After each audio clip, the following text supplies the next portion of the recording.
Hello, everybody. Nathan Driskell here. And today I'm going to talk about virtual reality and the future of addiction. And to start with this talk, I want to kind of discuss what virtual reality is and why it's going to be addictive. This will last about 20, 30 minutes, something like that. Or if more people come online with me and we have a discussion, it may last a little longer. But as a therapist, I treat internet addiction, gaming addiction, and such. And I'm also a gaming addict myself. And I know exactly how powerful this kind of addiction can be personally because I spent 6 years addicted to an online game. And the game I was addicted to was a text-based game, which was just basically text you read on a screen. But it had thousands and thousands of players, and this was in 1997, 1999, well, early 2000s. And this type of game was not very popular at the time, but it did have 10, 20, 30,000 people. And when I played this game, it was highly addictive for me. And I'll be honest, I enjoyed it. I loved it. I was very powerful, very influential. I had many friends, and it was a very gratifying experience for me. Some of the best memories of my life actually are playing that game. And that's difficult because I've been, well, I'm going to just use the word sober from it because it was an addiction for about 10 years now. And I have no interest, no desires, no urges to play it because I've moved on from it. But I myself know just how addictive the internet can be. And the problem is the psychological community itself has no real tools to deal with this addiction. They don't acknowledge it as an addiction or a disorder.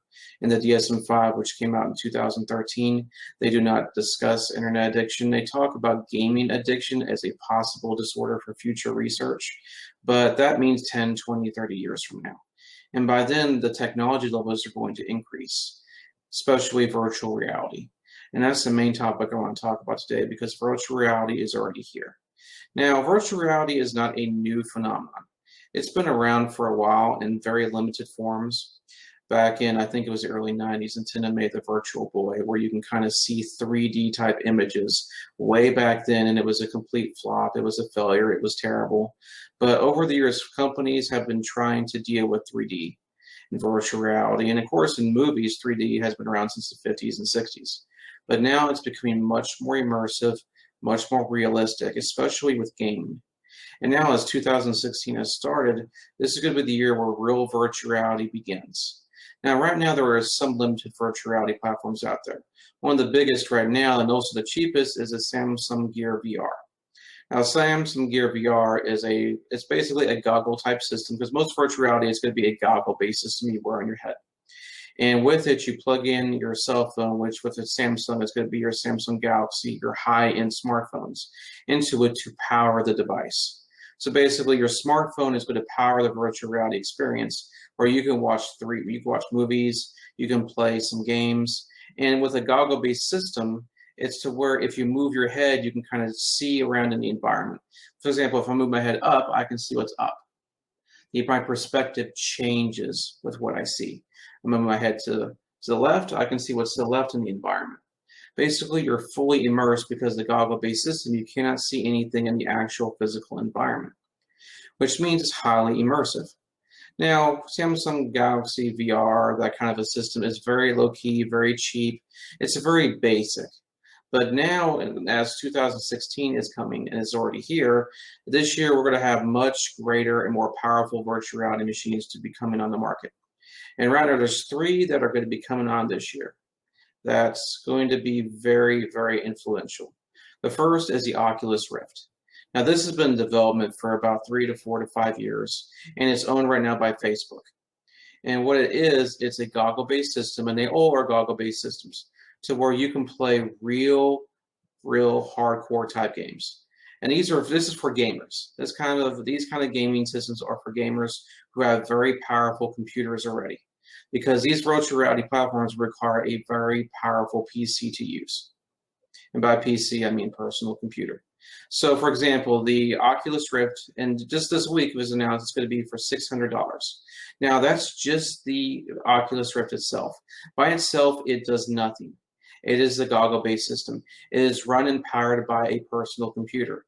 And your basic computer to handle this is going to be about $1,000. So think $1,600 for a virtual reality experience. But it's going to be very, very in-depth.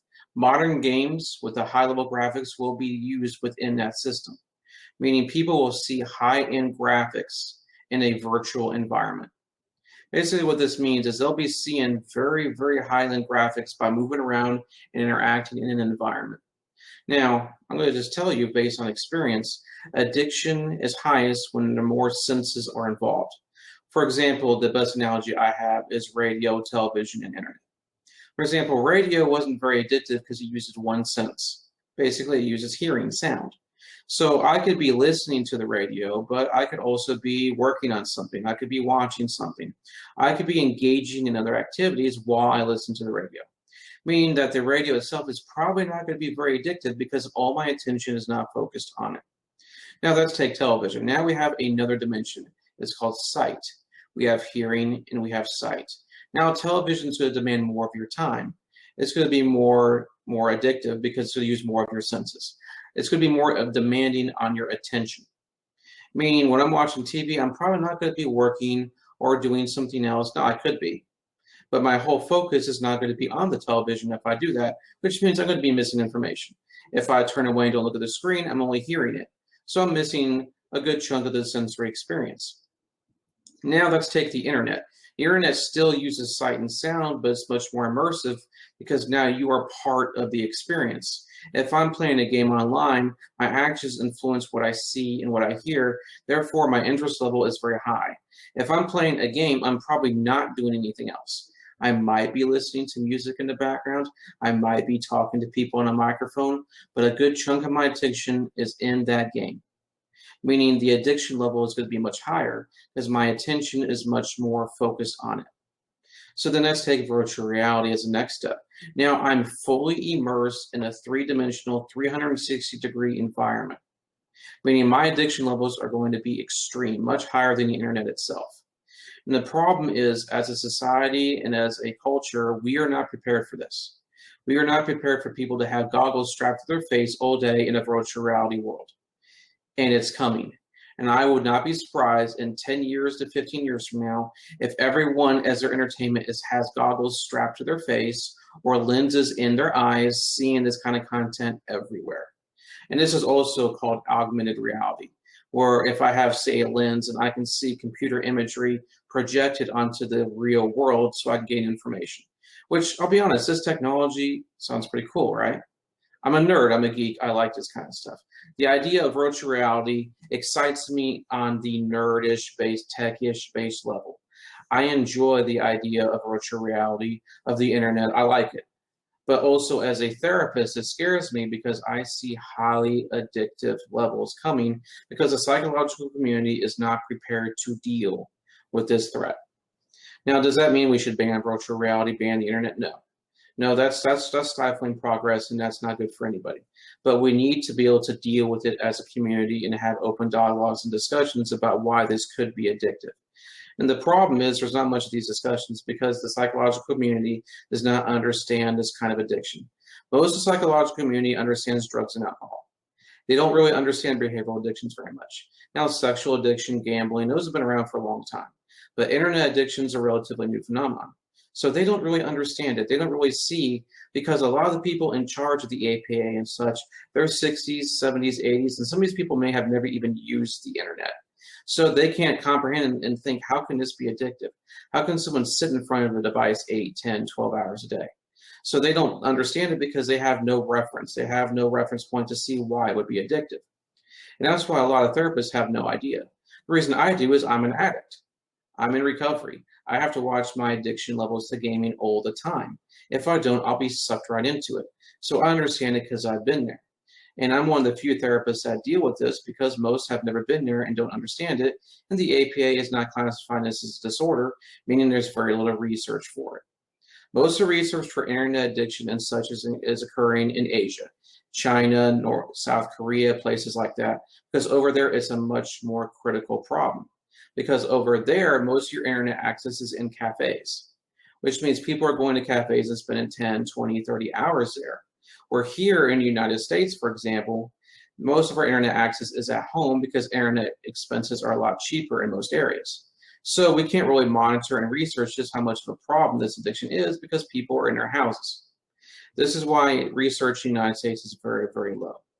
But now that the internet is here and it's not going anywhere and it's addictive and no one really deals with it, then how are we going to deal with virtual reality as the Oculus Rift comes out, as basically other alternatives come out? We're not. It's going to be glossed over. It's not going to be really talked about. And a lot of people are going to be addicts. A lot of my young adult clients who are teenagers, they are very hardcore addicted to the internet. They play games and they don't have many relationships with many people in real life. Their grades suffer and they have no vision of the future. And now this is just the clients I see. The problem is most clients, most people with this problem are not getting any help. Most people who see me, they've seen 2, 3, 4 other therapists, and they have no idea. They say, well, it's not a big deal. It's not that really an addiction. You just don't really worry about it. Well, as an addict myself, who spent 12 to 14 hours playing a game for 6 years, yes, this is something you need to worry about. And now with virtual reality, it's going to be so much more. And again, I think virtual reality in itself is a great idea. The idea, for example, of strapping on goggles and seeing a live sporting event as if I was in an arena is a really, really great thing to me. I think that'd be awesome. I think this technology is wonderful, but it's going to be abused. And the problem isn't the technology, it's us. It's how we use it. And this is the main issue I see is we now use this technology 10, 12, 14 hours a day with the internet, and it's considered okay. But then again, the best analogy there is also television. Have you ever seen a television support group? Have you ever seen anyone that's really had therapy for television addiction? But yet people for many years have watched television 5, 6, 8 hours a day. Where's the support groups for that? Where's the addiction for that? Because it's a common behavior. So if something's a common behavior, is it an addiction or is it a part of society? This is where virtual reality and the internet really are. Most people are addicts in some way. I'm an addict to my smartphone. And I'm going to tell you why. I don't do social media much. It's for business reasons. But I still check everything all the time. I can't go into a grocery store for an hour and a half and not want to check my phone. So where it's in my hand and I don't really remember where me taking it out of my pocket. There's my smartphone. Okay, how did that get there? It's an impulse because we're so attuned to it. It's become ingrained in us so much that we're not even realizing we're checking our smartphones. I'll be honest, there's times at night that I'll wake up to go to the restroom and then I go look at my smartphone. It's 3 in the morning. Who's going to be emailing me or contacting me for business reasons at 3 in the morning? But it's ingrained in my psyche to check because what if? That's the problem with this addiction. It's the what if addiction. What if there's information? What if I'm missing something? That's the problem with smartphones. But now imagine virtual reality where I'm in an environment totally immersed. Can you imagine how addictive it's going to be to where, okay, say I want to see a friend. Well, I don't have to go to his house then. I can strap on my goggles. He can put on his goggles. And then we can be in the same virtual reality area and we can discuss in any environment we want. Now, isn't that cool? Yeah. But then again, doesn't that mean I never have to leave my house again? How will this impact work? Well, for example, 10, 20, 30 years from now, you will not go into an office to work unless you're doing a manual physical job. If you're doing an office type job, you will be in your house, probably in a virtual reality landscape, doing work there. And since of overpopulation, all this kind of stuff, you'll probably be in little cubicle rooms because with virtual reality, I can protect myself in any environment. So I can see any environments I want to see, even though my physical body is maybe stuck in a little room. I know this sounds science fiction-y, and it is, but this is coming because this is where technology is going. As computing power is getting more increasing, and it is, the more realistic technology, the more immersive it's going to be. So then real quick, I'm going to discuss the virtual reality platforms that are coming out, the really high-tech important ones. Again, I mentioned the Oculus Rift. It's coming out basically in June, and it's going to be $600. So now the good thing about the Oculus Rift is it's going to have motion tracking, which means with special controllers, I can interact with what I see in the world. I can move my hand and I can touch something I see in the environment. Now, how immersive is that going to be, right? Very immersive. And again, I'm a gamer, I'm a nerd, I think this stuff is pretty cool. But the therapist in me is screaming, oh my God, because I see the addiction levels being extreme because now I can interact in a virtual environment. Oh, and by the way, guess what companies are going to take full advantage of this very quickly? Porn. Now you can see a virtual reality model of any kind you want, doing anything they want to you in a virtual world. Hey, do I really need a girlfriend then? Yeah, I have the porn stars I want. So that's the thing. Oculus Rift and other technologies are going to lead into this type of thing. So the Oculus Rift is probably the most common, well-known, talked about one, but there are others. Next one is the Steam VR by HTC. This one's coming out probably in April. We don't know how much it's going to cost yet, but it's going to maybe be more expensive than the Oculus Rift, and it also requires a computer. It's going to have tracking abilities as well. Now, of course, this is from Valve, and if you're not a gamer, you probably don't know what Valve is.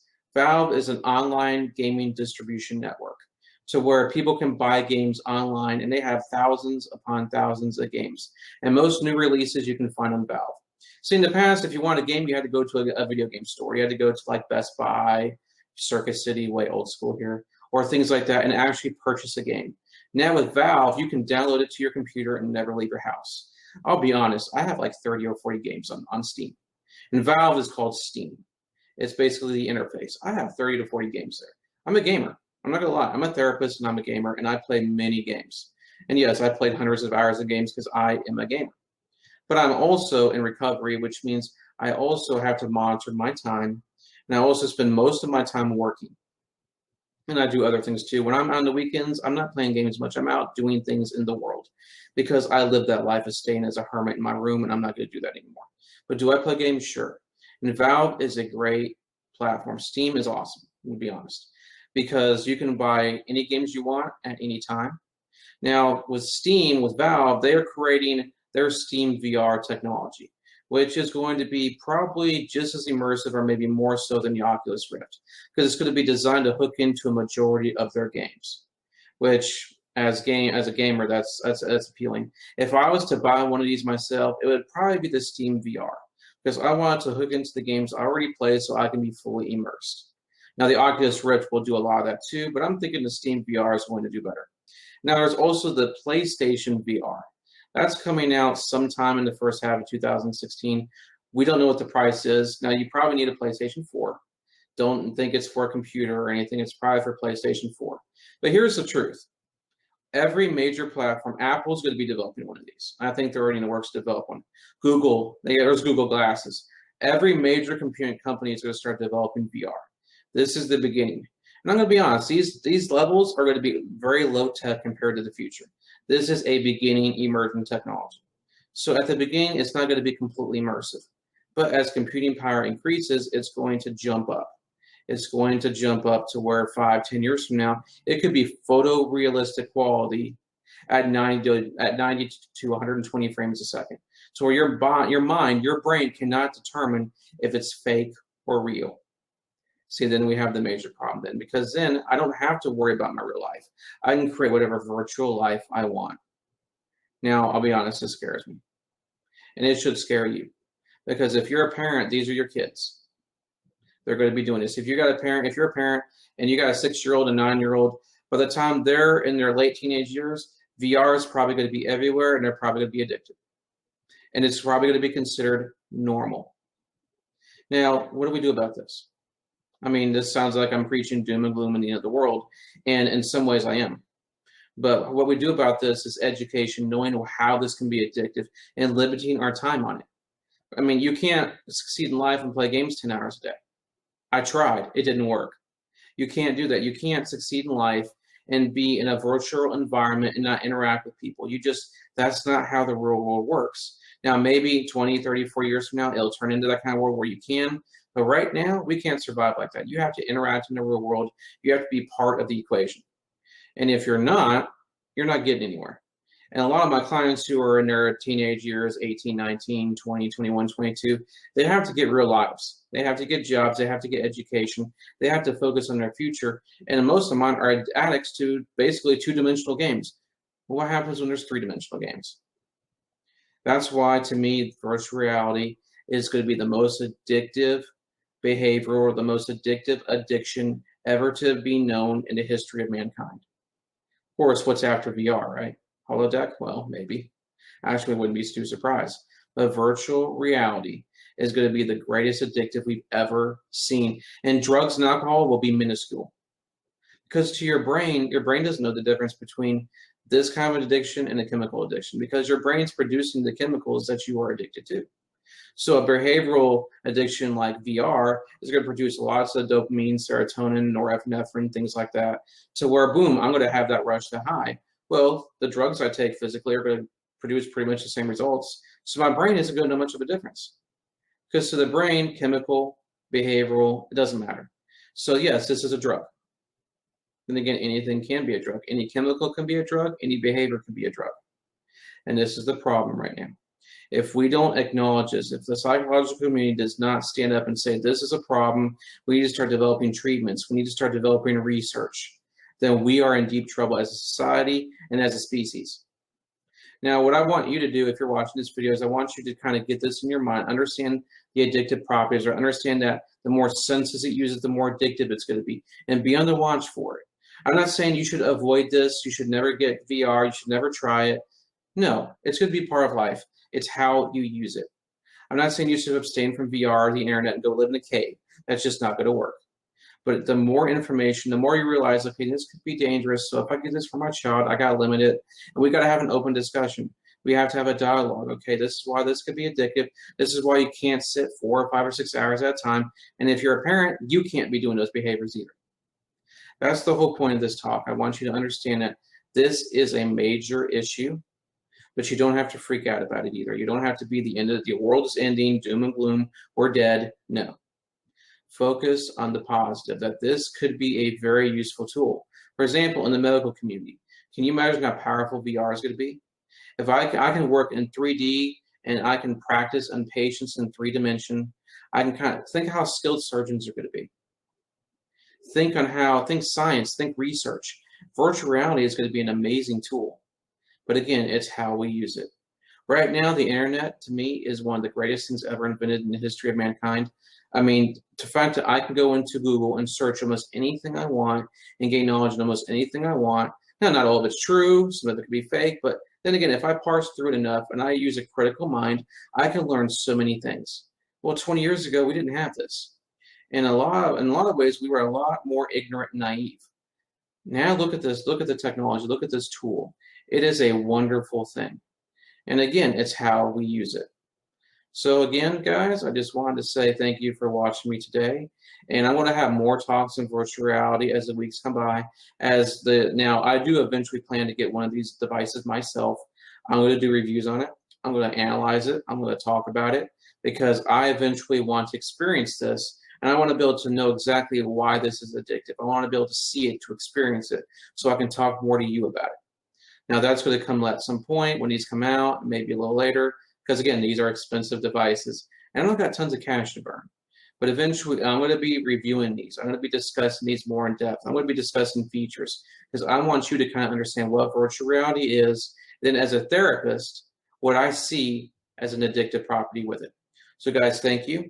And in a couple weeks, I'm going to have another online seminar. It could be about internet addiction or such. It's probably going to be something similar. But I just want to thank you, everybody. And you can tune in on my channel at YouTube. You can also go to my website, www.nathandriskell.com, NATHANDRISKELL.com.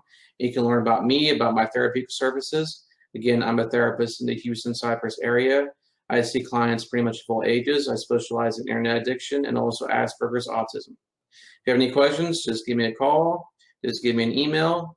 Ask questions. I'm really free to answer. Thanks, guys. Have a good night. Have a good day. See you another time.